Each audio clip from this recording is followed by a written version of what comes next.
బండి సంజయ్ గారు తమరి కొడుకు మీద తెలంగాణ ప్రభుత్వం వివక్షపూరితంగా ఎటువంటి కక్ష సాధింపు చర్య చేయడంలే. మీ పట్ల మీరు కేంద్ర మంత్రిగా మీరే స్వయంగా మీ కుమారుడిపై వచ్చిన ఆరోపణలను నిష్పక్షపాతంగా విచారణ చేయడానికి కోరాల్సింది. మీరు దాని మీద ఏదో కుట్ర చేస్తా ఉన్నారు, సానుభూతి కొరకనే ప్రయత్నం చేసే కంటే ఆ అమ్మాయి మిమ్మల్ని కలిసిన మాట వాస్తవమా కాదా, ఆ అమ్మాయితో బాబు తిరిగిన మాట వాస్తవమా కాదా, వాటిని నిరూపణ చేసుకోవడానికి ప్రయత్నం చేసి నిర్దోషిగా అయితే నిర్దోషిత్వం నిరూపించుకోండి.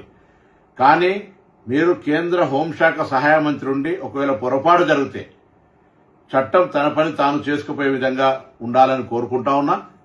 ఇక్కడ ఎవరి పట్ల ఎవరికి తెలంగాణ ప్రభుత్వం వివక్ష లేదు. తెలంగాణ ఆడబిడ్డలను కాపాడే బాధ్యత ఈ ప్రభుత్వం మీద ఉంది.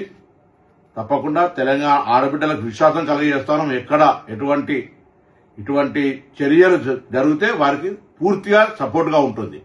దాని తర్వాత నిన్న మొన్న కొంత మున్నూరు కాపు సంఘానికి సంబంధించిన నాయకులు కూడా ఏదో వివక్షపూరితంగా వ్యవహారం చేస్తామని చెప్తా ఉన్నారు. నాకున్న సమాచారం మేరకు ఆ అమ్మాయి కూడా సేమ్ మున్నూరు కాపు వర్గానికి సంబంధించిన అమ్మాయి అని తెలిసింది. కాబట్టి ఇందులో ఎవరిని బ్లేమ్ చేయడానికి వాడుతున్నటువంటి అంశం లేదు ఇందులో. కాబట్టి ఈ ముఖ్యమంత్రి గారు కూడా ఈ అంశం మీద విచారణకు ఆదేశించినారు. నిన్న ప్రధానమంత్రి గారి ప్రోగ్రాం ఉండడం వల్ల అందరూ కూడా అదే ఏరియాలో ఉండడం వల్ల కొంత ఒక రోజు ఆలస్యమై ఉండొచ్చు. కానీ ఆ కన్సర్న్డ్ డీసీపీ లేడీ ఆఫీసర్ తోటి విచారణ కొనసాగుతోంది. దోషి ఎవరు కూడా తప్పించుకొని పోలేరు, ఎంతటి పెద్దవాళ్ళైనా అనేటువంటిది ప్రభుత్వం అంతే కఠినంగా అంతే సీరియస్ గా వ్యవహారం చేస్తుందని గౌరవ ముఖ్యమంత్రి గారే స్వయంగా మరి డీజీపీ గారిని ఆదేశించినారు. తప్పకుండా ఆ కుటుంబానికి కూడా తెలంగాణ ప్రభుత్వం తెలియజేస్తున్నాం. ఎటువంటి ఆందోళన విచారణలో ఏదైనా నాయకత్వ ఒత్తిడి జరిగి మార్పు జరుగుతుందని మీరు అపోహపడే అవసరం లేదు. తప్పకుండా ఇది ప్రజాస్వామ్యం. మీకు జరిగినటువంటి అన్యాయంగా మీరు అది ఒకవేళ తప్పకుండా అటువంటి సంఘటనలు జరిగి ఉంటే దోషి మీద ఎటువంటి శిక్షకు వెనుకాడిగే ప్రశ్న లేనేలేదు.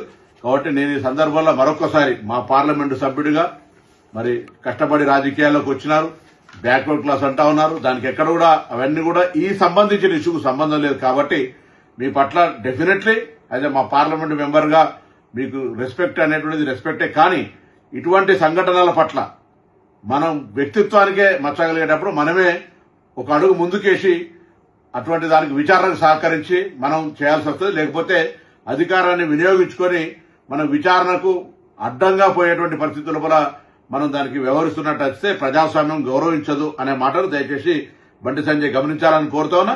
నేను అదేవిధంగా పోలీసు అధికారులను గౌరవ ముఖ్యమంత్రి గారి ఆదేశాల మేరకు మరొకసారి సీరియస్ గా ఆదేశిస్తాను. వెంటనే ఎటువంటి వివక్ష లేకుండా పూర్తి స్థాయి విచారణ జరిగి దోషులు ఎవరైనా సరే కఠినంగా శిక్షించే విధంగా ఉండాలని సందర్భంగా కోరుతా ఉన్నా. Subscribe us and press the bell icon for more interesting updates.